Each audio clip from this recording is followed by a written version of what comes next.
ሰውነታችን ውስጥ ሌት ከቀን ሳይደክም የሚሰራ እንደ ዋና የጽዳት ሰራተኛ ሆኖ መርዛማ ነገሮችን የሚያስወግድ አንድ አካል አለ። እሱም ኩላሊት ነው። ብዙዎቻችን ኩላሊታችን ምን ያህል ዋጋ እንዳለው የምናውቀው አደጋ ላይ ሲወድቅ ብቻ ነው። አስደናቂውና አስፈሪው እውነታ ግን ምን መሰላችሁ? በአሁኑ ሰዓት በዓለም ላይ ካሉ ሰዎች መካከል 10 በመቶ የሚሆኑት የኩላሊት በሽታ አለባቸው። የሚገርመው ደግሞ አብዛኞቹ በሽታው የመጨረሻው አስከፊ ደረጃ ላይ እስኪደርስ ድረስ በሰውነታቸው ውስጥ ይሄ መርዛማ አደጋ እንዳለ ጨርሶ አለማወቃቸው ነው። ምክንያቱም ኩላሊት እየተጎዳ ቢሆንም እንኳ መጀመሪያ ላይ ምንም አይነት ግልጽ የህመም ምልክት አያሳይም። ድምፅ አልባ ገዳይ የሚባለውም ለዚህ ነው። እስኪ አንድ እውነት እንነጋገር። ሁላችንም ትንሽ ቆዳችንን ሲያሳክከን የአየር ጸባይ ነው እንላለን፣ ወይም እግራችን ሲያብጥ ብዙ ስለቆምኩ ነው ብለን በቸልተኝነት እንተወዋለን። ነገር ግን እነዚህ ተራ የመሰሉን የሰውነታችን ምልክቶች ኩላሊታችን እየሞተ መሆኑንና እርዳታ እየጠየቀ መሆኑን የሚያሳዩ የመጨረሻ ማስጠንቀቂያዎች ቢሆኑስ? ኩላሊት አንዴ ስራ ካቆመ መላው ሰውነታችን ይበላሻል። ወደ ልብ ህመም፣ ከፍተኛ የደም ግፊት፣ ደም ማነስና አስከፊ ወደ ሆነ የኩላሊት እጥበት ወይም ወደ ንቅለ ተከላ ያመራል። ዛሬ በብዙዎች ዘንድ ችላ የሚባሉ ነገር ግን የእናንተን ወይም የምትወዱትን ሰው ህይወት ሊታደጉ የሚችሉ 15 የከባድ ኩላሊት መጎዳት ምልክቶችን በጣም ግልጽ በሆነ መንገድ እናያለን። በተለይ ደግሞ መጨረሻ አካባቢ የምናየው የተፈጥሮ መከላከያ ሚስጥር ኩላሊታችሁ ሳይጎዳ አስቀድማችሁ እንዴት ህይወታችሁን መታደግ እንደምትችሉ የሚያሳይ በመሆኑ እንዳያመልጣችሁ። ከምነግራችሁ ምልክቶች ውስጥ እናንተ ጋር የትኞቹን እንዳገኛችሁ በኮሜንት ስር አሳውቁኝ። በደንብ እንወያይበታለን። አሁን በቀጥታ ወደ መጀመሪያው ምልክት እንለፍ። የማያቋርጥ የሰውነት ማበጥ። ኩላሊታችን መበላሸት ሲጀምር መጀመሪያ ላይ ከምናያቸው ግልጽ ምልክቶች አንዱ የማያቋርጥ የሰውነት ማበጥ ነው። ጠዋት ከእንቅልፋችሁ ስትነሱ የአይናችሁ ዙሪያ አብጦ ወይም ደግሞ የቁርጭምጭሚታችሁና የእግራችሁ መጋጠሚያ አብጦ ልታገኙ ትችላላችሁ። ብዙዎቻችን ብዙ ስለቆምኩ ነው ብለን በቸልተኝነት እንተወዋለን። እውነታው ግን ይህ እብጠት ኩላሊታችሁ ፈሳሽን በአግባቡ እያጣራ እንዳልሆነ የሚጮህበት ድምፅ ነው። በተፈጥሮ ኩላሊታችን በሰውነታችን ውስጥ ያለውን የጨውና የውሃ መጠን በትክክል የመመጠን ትልቅ ኃላፊነት አለበት። ነገር ግን ኩላሊት ሲጎዳ በሰውነታችን ውስጥ የፈሳሽን መጠን የሚቆጣጠረው ሬኒን አንጂዮቴንሲን የሚባለው ረቂቅ ስርዓት ይበላሻል። በዚህ ሰዓት ሰውነታችን ትዕዛዝ ስለሚጠፋበት የመጣውን ፈሳሽ በሙሉ ሳያስወግድ መጋዘን ውስጥ ማከማቸት ይጀምራል። ያ የተከማቸው ትርፍ ፈሳሽ ነው እንግዲህ ወደ እጃችሁ፣ እግራችሁና ወደ አይናችሁ ዙሪያ በመሄድ ከባድ እብጠት የሚፈጥረው። ሁለተኛው ምልክት የሽንት ፍላጎትና ልማድ መለዋወጥ ነው። እስኪ ራሳችሁን ጠይቁ። በቅርብ ጊዜ በተለይ ሌሊት እንቅልፋችሁን አቋርጣችሁ ለሽንት የምትመላለሱበት ጊዜ በከፍተኛ ሁኔታ ጨምሯል? ወይስ በተቃራኒው ቀኑን ሙሉ ውላችሁ ሽንት ቤት የምትሄዱበት ድግግሞሽ በጣም ቀንሷል? ማታ ሽንት ቤት ስንመላለስ ቀን ላይ ውሃ ስለጠጣው ነው እንላለን። ነገር ግን እንዴት ወይም ስንት ጊዜ ሽንት ቤት እንደምትሄዱ የሚኖረው ድንገተኛ ለውጥ ኩላሊታችሁ ከባድ ትግል ውስጥ እንዳለ የሚያሳይ ትልቅ የማስጠንቀቂያ ደወል ነው። በተፈጥሮ ኩላሊታችን በሰውነታችን ውስጥ ያለውን የፈሳሽና የቆሻሻ ሚዛን ለመጠበቅ ሽንትን የማጥለልና የማዘጋጀት አስደናቂ ሥራ ይሰራል። ኩላሊታችን ኔፍሮን በሚባሉ በሚሊዮኖች በሚቆጠሩ ጥቃቅን ማጣሪያዎች የተገነባ ነው። ነገር ግን እነዚህ ማጣሪያዎች ሲጎዱ ወይም ሲጠቡ ሽንትን እንደ በፊቱ አጣርቶ ማውጣት ያቅታቸዋል። ይህ ደግሞ ወደ ሁለት ተቃራኒ ችግሮች ይመራናል። ወይ ማጣሪያው ስራውን በአግባቡ ባለመስራቱ ሽንት በብዛት እያመለጠ ሌሊት ያመላልሰናል፣ ወይም ደግሞ ፈሳሹን ጨርሶ ማጣራት ስላቃተው የሽንት መጠናችን ሙሉ በሙሉ ይቀንሳል። ሁለቱም ችላ የማይባሉ አደገኛ ምልክቶች ናቸው። ሶስተኛው ምልክት አረፋማ ወይም ደም የቀላቀለ ሽንት ነው። ከሽንት ድግግሞሽ በተጨማሪ የሽንታችሁ መልክ መለወጡን ልታስተውሉ ትችላላችሁ። ሽንት በሚሸኑበት ጊዜ ከመጠን በላይ አረፋ የሚሰራ የሚበተን ወይም ደግሞ ደም የቀላቀለ መስሎባችሁ ያውቃል? በተለይ ሽንት ላይ የሚታይ የማያቋርጥ አረፋ ተራ ነገር ሳይሆን በሕክምናው ዓለም ፕሮቲኑሪያ የሚባል ፕሮቲን በሽንት መልክ ከሰውነታችን እየፈሰሰ መሆኑን የሚያሳይ ትልቅ ምልክት ነው። እውነታው ምን መሰላችሁ? በተፈጥሮ የኩላሊታችን ማጣሪያ ግድግዳ እንደ አልቡሚን ያሉ ትላልቅና ለሰውነታችን ጠቃሚ የሆኑ ፕሮቲኖችን አሳልፎ ወደ ሽንት እንዳይገቡ በጥንቃቄ ይከላከላል። ነገር ግን የኩላሊቱ ግድግዳ አደጋ ሲገጥመው ይሄ መከላከያ ይሰበራል። በዚህ ሰዓት ፕሮቲኖቹ አምልጠው ወደ ሽንት ይፈሳሉ። ፕሮቲን በሽንት ውስጥ ሲበዛ ደግሞ የፈሳሹን የላይኛውን ስበት ስለሚቀንሰው ልክ ሳሙና እንደሚበጠብጥ ሰው ሽንታችን ላይ ግልጽ የሆነና ቶሎ የማይጠፋ ከባድ አረፋ ይፈጥራል። ከአረፋማ ሽንት በተጨማሪ በሽንት ውስጥ ደም መገኘት በሕክምናው ዓለም ሄማቱሪያ በመባል የሚታወቅ ሌላው የኩላሊት አደጋ ምልክት ነው። ሽንት ላይ ደም የሚታየው በኩላሊታችን ወይም በሽንት ቧንቧችን ላይ ከባድ እብጠት፣ ኢንፌክሽን ወይም ደግሞ የማጣሪያዎቹ መበሳትና መጎዳት ሲኖር ነው። ፕሮቲን በሽንት መልክ መፍሰስም ሆነ ደም መቀላቀል ጨርሶ ችላ ሊባሉ የማይገቡ የኩላሊት መውደቅ ዋና ማስጠንቀቂያዎች ናቸው። አራተኛው ምልክት የማያቋርጥ ከባድ ድካምና መዛል ነው። ሌላው ብዙዎቻችንን የሚያስገርመው ነገር ቢኖር የማያቋርጥ ከፍተኛ የድካም ስሜትና የአቅም ማጣት ነው። ኩላሊታችን መርዛማ ንጥረ ነገሮችንና የዕለት ተዕለት የሜታቦሊዝም ቆሻሻዎችን ከደም ውስጥ ማስወገድ ሲያቅተው እነዚህ ጎጂ ነገሮች በሰውነታችን ውስጥ ይከማቻሉ። ይህ ሁኔታ በሕክምናው ዩሬሚያ ይባላል። ይህ መርዛማ ክምችት ቀጥታ የሰውነታችንን የኃይል መጠንና የጡንቻዎቻችንን ሥራ ስለሚረብሽ ያለምንም ከባድ ሥራ ሁል ጊዜ ያልተለመደ የድካምና የመዛል ስሜት እንዲሰማን ያደርጋል። ከዚህ በተጨማሪ ኩላሊታችን ሲጎዳ ኤርትሪፖኤቲን የተባለውን ሆርሞን የማምረት አቅሙ በከፍተኛ ሁኔታ ይቀንሳል። ይህ ሆርሞን የአጥንት መቅኒ ቀይ የደም ሴሎችን እንዲያመርት የሚያነቃቃ ዋና መሪ ነው። ሆርሞኑ ሲቀንስ ሰውነታችን የደም ማነስ ችግር ውስጥ ይወድቃል። ቀይ የደም ሴሎች ደግሞ ኦክስጅንን በመላው ሰውነታችን የሚያዘዋውሩ በመሆናቸው እነሱ ሲያጥሩ ተራ ስራዎችን እንኳ ስንሰራ የማያቋርጥ ድካም ያጋጥመናል። ጥናቶች እንደሚያሳዩት ከ30 በመቶ በላይ የሚሆኑት የረጅም ጊዜ የኩላሊት ህመምተኞች የደም ማነስ ችግር ይገጥማቸዋል። ይህም የዕለት ተዕለት የህይወት ጥራታቸውን በእጅጉ ያወርደዋል። አምስተኛው ምልክት ከባድ የትንፋሽ ማጠር ነው። ብዙዎቻችን የትንፋሽ ማጠር ሲገጥመን ችግሩ የሳንባ ብቻ ይመስለናል። ነገር ግን ይህ በኩላሊት መጎዳት ምክንያት የሚመጣ ድብቅ ምልክት ሊሆን ይችላል። ኩላሊት ትርፍ ፈሳሽን ከደም ውስጥ ውጤታማ በሆነ መንገድ ማስወገድ ሲያቅተው ፈሳሹ በሰውነት ህብረ ህዋሳት ውስጥ ብቻ አይቀመጥም። ተመልሶ ወደ ሳንባችን በመግባት ፑልሞናሪ ኤዲማ ወይም በሳንባ ውስጥ ፈሳሽ መቋጠርን ያስከትላል። ይህ ሁኔታ ኦክስጅን በሳንባ ውስጥ አልፎ ወደ ደም ዝውውራችን በቀላሉ እንዳይደርስ ስለሚከለክል ምንም አይነት አካላዊ እንቅስቃሴ ባላደረጋችሁበት ሰዓት እንኳ አየር አጥሯችሁ እንድትገላበጡ ያደርጋል። የትንፋሽ ማጠር በሳንባ ውስጥ ፈሳሽ በመከማቸቱ ብቻ አይከሰትም። የተጎዳ ኩላሊት ቀይ የደም ሴሎች እንዲመረቱ የሚያግዘውን ኤርትሪፖኤቲን የተባለውን ሆርሞን ማመንጨት ያቆማል። ይህ ሆርሞን ሲቀንስ ሰውነታችን የደም ማነስ ችግር ውስጥ ይወድቃል። በዚህ ሰዓት በሳንባችሁ ውስጥ ምንም አይነት ፈሳሽ ባይኖር እንኳ ደማችሁ ለጡንቻዎቻችሁና ለተለያዩ የሰውነት ክፍሎቻችሁ በቂ ኦክስጅን ማድረስ ስለማይችል የትንፋሽ ማጠሩ ይከሰታል። ለዚህ ነው በጣም አጭር ርቀት እንኳ በምትራመዱበት ጊዜ አየር አጥሯችሁ እንድትዝሉ የሚያደርገው። ስለዚህ ያለምንም ግልጽ ምክንያት ሁልጊዜ ከፍተኛ የድካም ስሜት ወይም የትንፋሽ ማጠር ካጋጠማችሁ ችላ ሳትሉ የኩላሊታችሁን ሥራ መመርመር ይኖርባችኋል። ነገር ግን ኩላሊት አተነፋፈሳችንን የሚረብሽበት መንገድ በዚህ ብቻ አያበቃም። ስድስተኛው ምልክት የማያቋርጥ የሰውነት ማሳከክ ነው። ሌላው በብዙዎች ዘንድ የማይታወቅ ድብቅ ምልክት በመላው ሰውነታችን ላይ የሚከሰት የማያቋርጥ ማሳከክ ነው። ማሳከክ ቀላል የአለርጂ ችግር ሊመስል ይችላል። ነገር ግን ምንም አይነት ሽፍታ ወይም ግልጽ ምክንያት ሳይኖር በጣም የሚበረታና የማይጠፋ ከሆነ የከባድ ኩላሊት መጎዳት ምልክት ሊሆን ይችላል። ይህ ሁኔታ በሕክምናው ዓለም ዩሬሚክ ፕሩሪተስ በመባል የሚታወቅ ሲሆን የኩላሊት በሽታቸው በረዘመባቸው ሰዎች ላይ በጣም የተለመደ ነው። ሳይንቲስቶች እንደሚያምኑት ይህ ችግር የሚመጣው ዩሬሚክ የተባሉ መርዛማ ንጥረ ነገሮች በደም ውስጥ ሲከማቹ ነው። ጤናማ ኩላሊት እነዚህን መርዞች አጥልሎ ያስወግዳቸዋል። ኩላሊት ሲጎዳ ግን መርዞቹ በሰውነት ውስጥ በመከማቸት የነርቭ መጋጠሚያዎችን ስለሚቀሰቅሱ በመላው ሰውነት ላይ የማያቋርጥ ማሳከክ ይፈጥራሉ። የሚያናድደው ነገር ይህ ማሳከክ በተለመዱት ማለስለሻ ክሬሞች ወይም የአለርጂ መድኃኒቶች በቀላሉ አይጠፋም። በተለይ ሌሊት በጣም ስለሚብስ እንቅልፍ በመንሳት ለከፍተኛ ድካምና ለስሜት መረበሽ ይዳርጋል። ጥናቶች እንደሚያሳዩት የመጨረሻ ደረጃ ላይ ከደረሱ የኩላሊት ህመምተኞች መካከል ወደ 40 በመቶ የሚሆኑት ይህንን ከባድ ማሳከክ ያስተናግዳሉ። ሰባተኛው ምልክት ከፍተኛ የደም ግፊት ነው።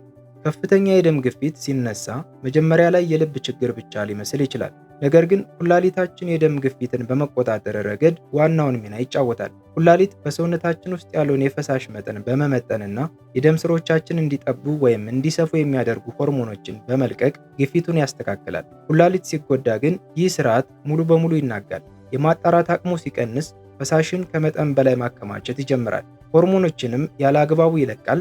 ይህም የማያቋርጥ ከፍተኛ የደም ግፊት ያስከትላል። እዚህ ላይ ያለው ትልቁ አደጋ ይህ ምልክት ብቻ ሳይሆን ራሱ ሌላ በሽታ መሆኑ ነው። ከፍተኛ የደም ግፊት በኩላሊት ውስጥ ያሉትን ጥቃቅን የደም ስሮች ይበልጥ ያጠፋቸዋል። ይህም አንዱ ሌላውን የሚያባብስበት አደገኛ ዙሪት ይፈጥራል። ትስስሩ በጣም ጠንካራ ከመሆኑ የተነሳ ከ80 በመቶ በላይ የሚሆኑት የረጅም ጊዜ ኩላሊት ህመምተኞች የደም ግፊት በሽታ አለባቸው። ስምንተኛው ምልክት የማያቋርጥ የማቅለሽለሽና የማስታወክ ስሜት ነው። የማቅለሽለሽና የማስታወክ ስሜት ሲገጥመን ወዲያውኑ ወደ ኩላሊት ችግር ላንሄድ እንችላለን። ነገር ግን በተለይ በኩላሊት በሽታ የመጨረሻ ደረጃዎች ላይ እነዚህ በጣም ወሳኝ ማስጠንቀቂያዎች ናቸው። ኩላሊት የቆሻሻ ምርቶችን ከደም ውስጥ ውጤታማ በሆነ መንገድ ማጣራት ሲያቅተው መርዛማ ንጥረ ነገሮች በደም ዝውውራችን ውስጥ መከማቸት ይጀምራሉ።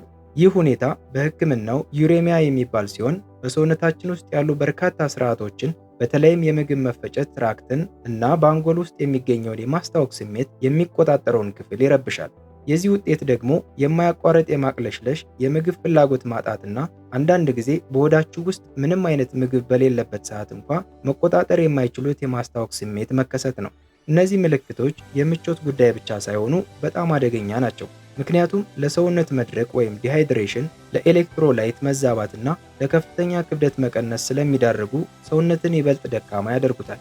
ጥናቶች እንደሚያሳዩት ከባድ የኩላሊት ህመም ካለባቸው ሰዎች መካከል የጨጓራና አንጀት መታወክ ምልክቶች በጣም የተለመዱ ናቸው። ይህ ነገር በፍጥነት ካልተገታ ደግሞ አጠቃላይ ጤናን በከፍተኛ ፍጥነት ይጎዳል። ዘጠነኛው ምልክት በአፍ ውስጥ የብረት ጣዕም መሰማት ወይም መጥፎ የአፍ ጠረን ነው። ጥርሳችሁን ካጠባችሁ ወይም ጥሩ ጣዕም ያለው ምግብ ከበላችሁ በኋላ እንኳ ጨርሶ የማይጠፋ እንግዳ የብረት ጣዕም በአፋችሁ ውስጥ አስተውላችሁ ታውቃላችሁ? ይህ ነገር ዝም ብሎ የሚመጣ ሊመስል ይችላል። እውነታው ግን የኩላሊት ችግር ምልክት ሊሆን ይችላል። ኩላሊታችን በአግባቡ መስራት ሲያቅተው ቆሻሻዎችንና መርዞችን ከደም ውስጥ ማስወገድ ይከብደዋል። እነዚህ መርዛማ ንጥረ ነገሮች በሰውነታችን ውስጥ መከማቸት ሲጀምሩ አፋችንን ጨምሮ የተለያዩ የሰውነት ክፍሎችን ይነካሉ። የዚህ መርዛማ ክምችት አንዱ ድብቅ ተጽዕኖ የነገሮችን ጣዕም መለወጡ ነው። በአፋችሁ ውስጥ የማያቋርጥ የብረት ወይም የአሞኒያ አይነት ጣዕም እንዲሰማችሁ ሊያደርግ ይችላል። ይህም አጠቃላይ የምግብ ፍላጎታችሁን ያጠፋዋል። አንዳንዶች ሆዳቸው ስለሞላ ሳይሆን ምንም ነገር ሲበሉ ትክክለኛው ጣዕም ስለማይመጣላቸው የምግብ ፍላጎታቸውን ሙሉ በሙሉ ያጣሉ። ይህ የጣዕም መለዋወጥ የሚመጣው ዩሬሚክ መርዞች የምራቃችንን ውህደት ስለሚቀይሩትና በምላሳችን ላይ ያሉትን የጣዕም ህዋሳትን በቀጥታ ስለሚረብሿቸው ነው። አስረኛው ምልክት የምግብ ፍላጎት ማጣትና ያለ ምክንያት ክብደት መቀነስ ነው። የምግብ ፍላጎት ማጣት ሌላው የተለመደ ምልክት ሲሆን በአብዛኛው ከማቅለሽለሽ ስሜት ጋር አብሮ የሚመጣ ነው። ያለምንም የአመጋገብ ወይም የሰውነት እንቅስቃሴ ለውጥ ድንገት ክብደት መቀነስ መጀመሪያ ላይ ጥሩ ሊመስል ይችላል። ነገር ግን ይህ መከሰቱ ኩላሊታችሁ በአግባቡ እንዳልሆነ የሚያሳይ ትልቅ ፍንጭ ነው። የኩላሊት ስራ ሲቀንስ ቆሻሻዎች በደም ውስጥ ይከማቻሉ።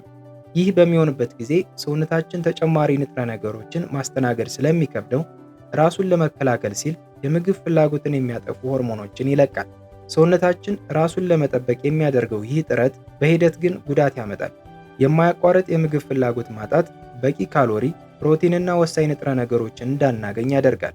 በዚህም ምክንያት የኩላሊት ህመምተኞች ያለምንም ጥረት ክብደታቸው በከፍተኛ ሁኔታ ይቀንሳል።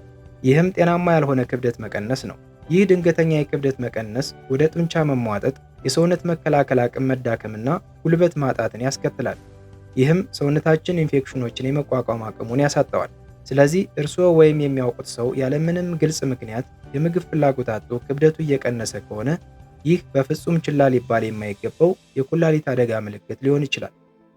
11ኛው ምልክት የጡንቻ መሸማቀቅና መንዘር ነው። ያለምንም ማስጠንቀቂያ ድንገት የሚከሰት የጡንቻ መሸማቀቅ ወይም መዘርጋት፣ በተለይም በእግራችሁ፣ በእጃችሁ ወይም በባታችሁ አካባቢ የሚከሰተው ህመም የውሃ ጥም ብቻ ላይሆን ይችላል።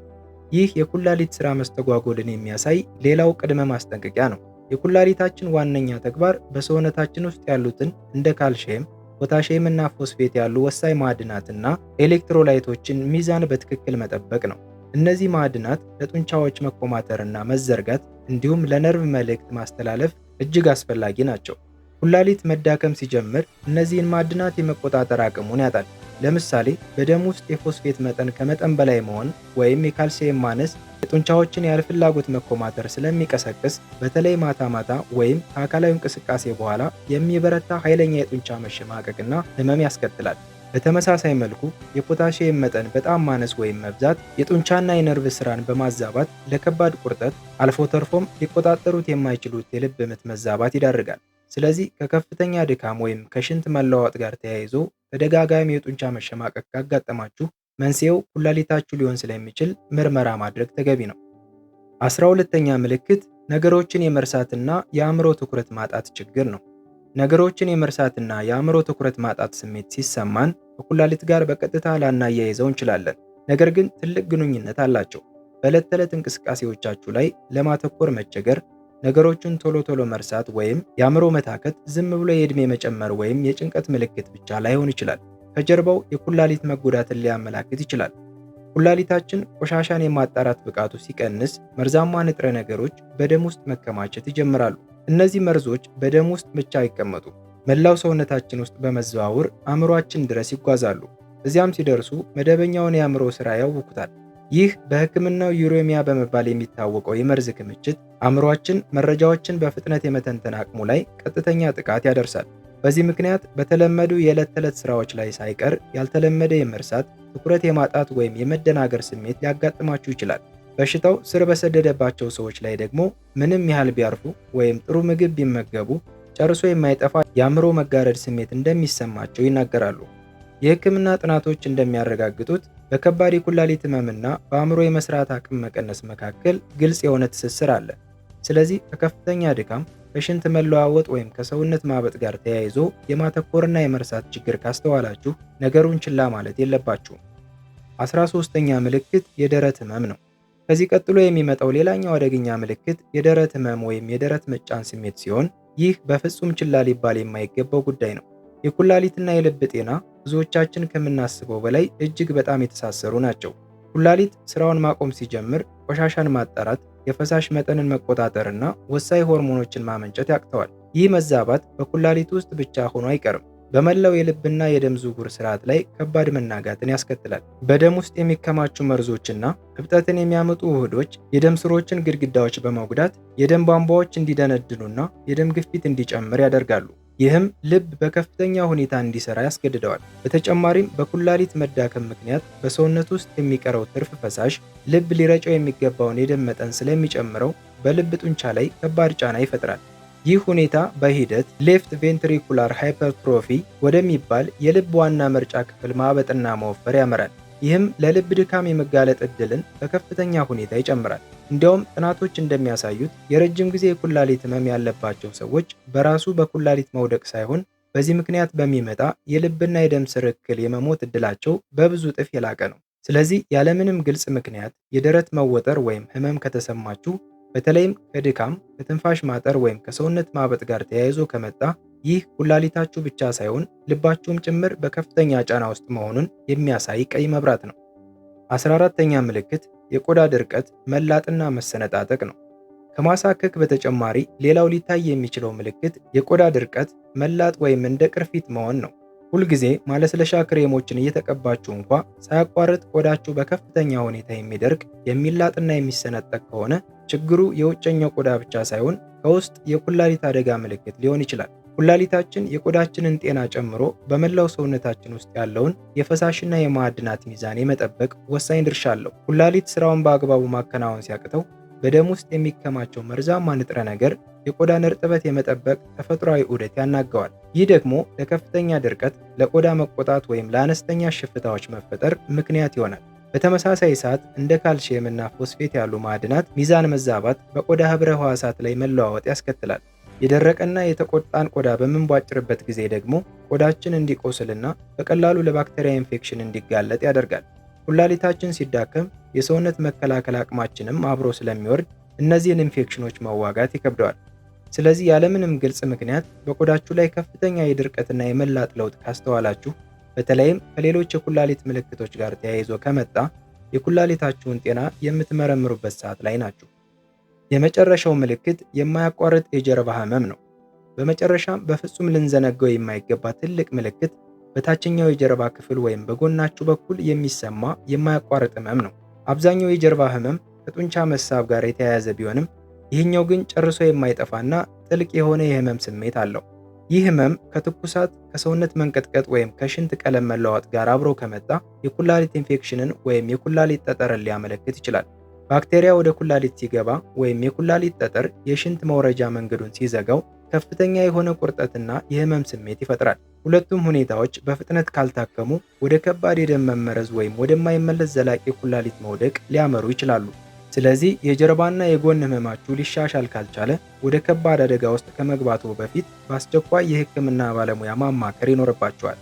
እነዚህ እስካሁን የነገርኳችሁ ምልክቶች እጅግ አደገኛና የሚያስፈሩ ቢሆኑም መልካሙ ዜና ግን የአኗኗር ዘይቤያችንን በመቀየር የኩላሊት በሽታን ቀድሞ መከላከል ይቻላል። ለዚህም የደም ግፊትንና የስኳር መጠንን መቆጣጠር፣ የጨው አጠቃቀምን መቀነስ፣ በቂ ውሃ መጠጣትና ከሲጋራ ጭስ መራቅ ወሳኝ ናቸው። በተጨማሪም እንደ እንጆሪና አረንጓዴ ቅጠላቅጠሎች ያሉ በፀረ ኦክሲደንት የበለጸጉ ምግቦችን መመገብ ኩላሊትን ከጥቃት ይከላከላል። በአጭሩ ኩላሊታችን በየቀኑ ወደ 180 ሊትር የሚጠጋ ደም የሚያጣራ፣ ፈሳሽን የሚያመጣጥንና ሆርሞኖችን የሚያመነጭ ታጋሽ አካል ነው። ምልክቶቹን ችላ ማለት የማይመለስ ጉዳት ያመጣል። ቀድሞ መባንን ግን በሽታው እንዳይባባስ በተፈጥሯዊና በሕክምና መንገድ ለመግታት እድል ይሰጣል። ስለዚህ ዛሬ ከተነጋገርንባቸው 15 ምልክቶች መካከል እናንተ ጋር ካስተዋላችሁ ሳትዘገዩ ተመርመሩ። ከዛሬ ጀምሮ የሰውነታችሁን ድብቅ ምልክቶች በጥንቃቄ ተከታተሉ። ከእነዚህ 15 ምልክቶች መካከል እናንተን ይበልጥ ያስደነገጣችሁ የትኛው ነው? ከዚህ ቀደምስ ተመሳሳይ ስሜት አጋጥሟችሁ ያውቃል? በኮሜንት መስጫው ላይ አጋሩን። ውይይቱን እንቀጥልበታለን። ቪዲዮ ጠቃሚ ሆኖ ካገኛችሁት ላይክ ማድረጋችሁንና ለምትወዷቸው ሰዎች ማጋራታችሁን አትርሱ። ለኩላሊታችሁ ተገቢውን ትኩረት ስጡ። ጤና ይስጣችሁ። ቻው